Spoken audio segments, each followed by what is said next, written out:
Yo les mecs, c'est Gabinho, j'espère que vous allez tous très bien. On se retrouve pour une nouvelle vidéo débrief du match entre Arsenal et le PSG. Victoire de Arsenal 2-1 à l'Emirates Stadium en Ligue des Champions. On va parler de tout ça les gars.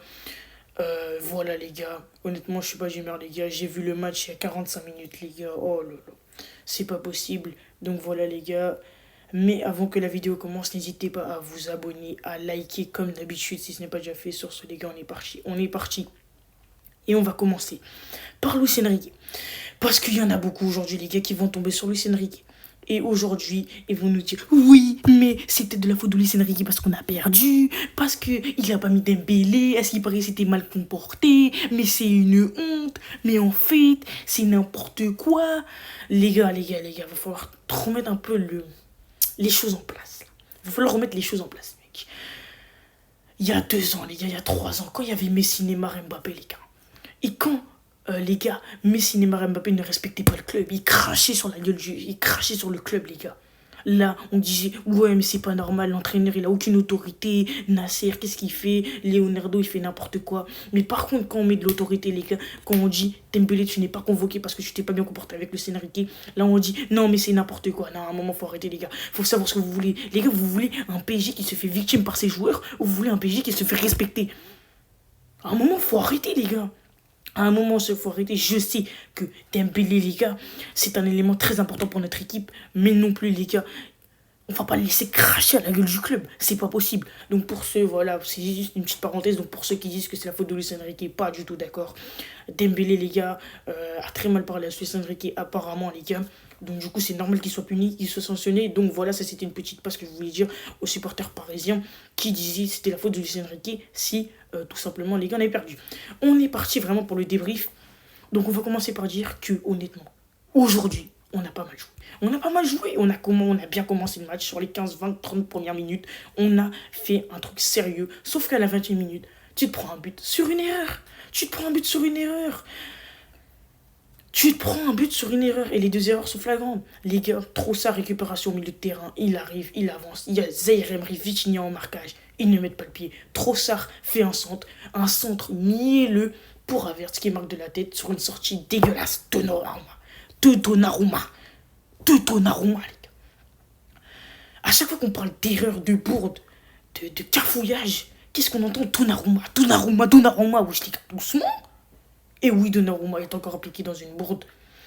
Les gars, c'est sa spécialité. C'est la spécialité. Je savais pas que la spécialité des Italiens, c'était de faire des bourdes ou des erreurs. Mais là, les gars, je crois que c'est la réalité. La spécialité des Italiens, c'était de faire des pattes, tu vois. Bélec, je sais pas, faire des pattes. Oui, c'est ça, faire des pattes. Mais non, la spécialité des Italiens, c'est des erreurs. Ça, c'est la meilleure. Donc, honnêtement, Donnarumma, voilà, tu te prends un premier but à cause de lui. On va passer au note individuel, vous inquiétez pas. Et ton deuxième but, tu te le prends sur un coup franc. Et encore une fois, c'est la faute de Donnarumma. Le mec, il arrive, il tire le coup franc, Saka. Donnarumma, il est là, il peut l'intercepter. Il va sur le côté, but. Non, mais les gars, c'est des erreurs de U6, hein, même pas de U5, les gars. Même pas de U4. Non, mais les gars, sérieusement, les erreurs qu'a fait Donnarumma aujourd'hui sont flagrantes. Mais il n'y a pas que lui sur le premier but. Il y a Vitinha et Zaïre Emery aussi. Fautif. Donc voilà, on va commencer par les notes individuelles. Donnarumma 3 sur 10, je te dis tout de suite. Toi, je te le dis tout de suite. Et encore, il y en a qui ont été encore plus méchants. Sur l'équipe, je crois qu'ils l'ont mis 2. Donc honnêtement, je suis gentil, 3 sur 10. À la base, je voulais te mettre 2 pour les bourdes. Mais je t'ai mis un point de plus parce que tu nous as sauvé en deuxième mi-temps. Mais il y en a beaucoup qui disent aujourd'hui que ouais, Donnarumma, il nous a sauvé en deuxième mi-temps. Il a fait plutôt un bon match. Non, non, non, non, non. T'as vu la première mi-temps qu'il fait? Heureusement qu'il se rattrape sur la deuxième, oui. Heureusement, t'as vu les erreurs qu'il a fait. Donc voilà les gars, honnêtement qui se rattrape. On va passer à la défense centrale, Marquinhos, Pacho les gars. Je vais leur mettre tous les deux en 5, voilà, ils n'ont pas été incroyables, mais ils ont fait leur job, même si malheureusement, voilà, on s'est pris 2 buts, mais c'est pas forcément leur faute. Donc Marquinhos et Pacho 5, Hakimi, Nuno Mendes, ils ont fait un très gros match de la part d'eux, surtout d'Hakimi. Les deux, je vais leur mettre des 7. Hakimi, très bon match, il a essayé d'apporter offensivement, les deux ont essayé d'apporter offensivement, c'était les seuls qui apportaient offensivement. Dembélé, non, Barcola et Doué ont été invisibles. C'était des fantômes. C'est une singerie, n'apportait rien offensivement. Si tu veux pas jouer, reste dans ton lit, je te le dis tout de suite. Hein. Doué, Barcola, là. Hein. Si tu veux pas jouer, reste dans ton lit. Hein. Va couche panier. Hein. Ah, je te le dis tout de suite. Hein. Parce que là, frère, faut arrêter de se foutre de la gueule du monde. Je te le dis tout de suite. Donc voilà, les gars. Donc, Bakimi et Nuno Mendes, je vais leur mettre tous les deux des 7 sur 10. Ils ont été très bons. Nuno Mendes avait un client quand même en face de lui, les gars, qui s'appelle Monsieur Saka, qui parfois est passé Saka. Il lui a quand même dit du sale parfois, mais Nuno Mendes a fait un bon match défensivement et offensivement. Mais parfois Saka il a passé, mais ça c'est normal. Donc voilà les gars. Donc pour ceux qui sont en podcast ou dans la douche ou en train de faire la vaisselle, j'ai mis un 3 à Donnarumma, Marquinhos, Pacho en défense centrale 5 et Nuno Mendes et Hakimi 7 sur 10 pour les deux. On va passer à João Neves. João Neves a fait pour moi un bon match. A fait un bon match les gars. Aujourd'hui, il a fait un bon match, je trouve. Il a essayé d'apporter 2-3 trucs. Mais quand t'as pas d'impact au milieu de terrain, quand tu récupères pas assez le ballon, bah logiquement, tu peux pas faire grand-chose. Moi, je vais lui mettre un 6 à João Neves, 6,5. Honnêtement, il a fait un bon match. Mais depuis le début de la saison, il est régulier, je trouve, João Neves. Même si là, c'était pas non plus exceptionnel. On va passer à Zaïre Emery et à Vitinha, les deux fautifs sur le but, parce que, excusez-moi, mais quand vous mettez pas le pied, il y a un problème. Quand vous mettez pas le pied, il y a un problème. Les gars, Trossard, il a regardé une fois la balle, il a levé la tête 2 fois, il a levé la tête 3 fois, il a centré, le pour encore une fois Havertz, sortie de Donnarumma dégueulasse. Alors peut-être que la sortie de Donnarumma est honteuse, que c'est une sortie de U6, tout ce que vous voulez, vous pouvez le tailler à bras raccourcis dans les commentaires si vous en avez envie, mais Donnarumma n'est pas le seul fautif sur cette action. Zaïre Emery et Vitinha auraient dû et moins essayer de contrer la balle. Et tout cela ne serait jamais arrivé. Donc voilà, tous les deux, je vais leur mettre un 5. Vitinha, il est revenu de blessure, donc je ne peux pas l'abattre. Même si sur le but, pour moi, c'est pas à cause de sa blessure qu'il a raté ça. Donc voilà, donc honnêtement, je vais lui mettre un 5. Et Zaïre Emery, depuis le début de la saison et depuis la fin de saison dernière, n'est pas très bon. Et à chaque fois, il fait des matchs basiques, mais il n'a pas été incroyable ou il n'a pas été dégueulasse. Donc je ne peux rien lui mettre. Donc 5 sur 10 pour Zaïre Emery. On va aussi passer à l'attaque. Oui, c'est un débrief rapide, les gars. C'est un débrief rapide, les gars. Donc voilà, les gars. Je vais essayer de faire court. Donc voilà, les mecs. Voilà, débrief rapidement. Donc voilà, on va passer à l'attaque tout de suite. Barcola, pour moi, je vais lui mettre un 3 sur 10. Désolé, mais aujourd'hui, le match que tu nous fais n'est pas normal. En fait, situation tout à fait anodine. Sur le poteau de Nuno Mendes à 27e minute, Mendes fait la passe, appui remise de Barcola.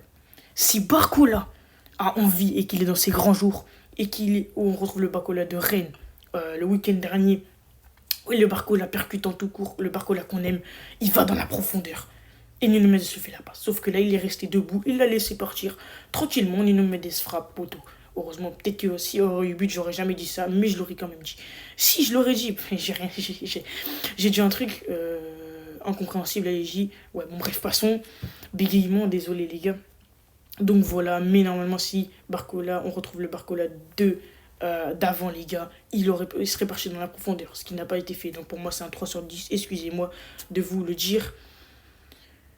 Doué, moi personnellement, je vais lui mettre la note de 3 sur 10. Voilà, clairement, Doué n'a pas été assez percutant. Honnêtement, je le comprends, il s'est pas encore acclimaté à Paris, tout ça. Tu le fais rentrer dans un match de l'essai contre Arsenal dans un Emirates Stadium bouillant avec 60 000 personnes qui doivent en plus remplacer Dembélé.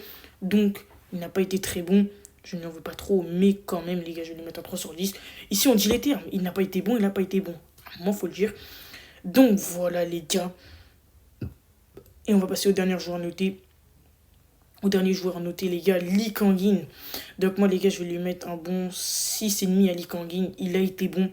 Il a essayé des trucs. Il a tenté des trucs. Mais, honnêtement, donc voilà, les gars. Donc, Lee Kang-in, moi, je vais lui mettre un 6,5. Mais honnêtement, tout ce qu'il a tenté, il n'a pas réussi. Mais ça, c'est normal, les gars. Donc, voilà. Mais honnêtement, Lee Kang-in a fait plutôt un bon match. Donc voilà les gars, c'est la fin de la vidéo. J'espère qu'elle vous aura plu. En tout cas, si ce n'est pas déjà fait, n'hésitez pas à vous abonner, à liker, voilà. Mais honnêtement, je trouve que ce match du PSG... En fait, on va pas essayer de tirer la sonnette d'alarme tout de suite. Parce qu'on a d'autres matchs qu'on peut gagner. Mais pour moi, on aurait pu prendre au moins un point à l'Emirates. On aurait pu au moins en prendre un. Et pour moi, je l'ai dit, un match nul à l'Emirates, ça serait très bien. Ceux qui voyaient la victoire, ceux qui pré-shootaient, ah ouais, on va gagner, tout ça. À la fin, frère, on perd. Donc honnêtement, si on avait pris un point à l'Emirates, ça aurait été pas mal. Mais bon, les gars, c'est comme ça. Le football est parfois cruel. Donc voilà, les gars, c'est la fin de la vidéo. J'espère qu'elle vous aura plu. N'hésitez pas à vous abonner, bien évidemment, et à liker si ce n'est pas fait. Sur ce, les gars, c'était Gabinho. Allez, ciao.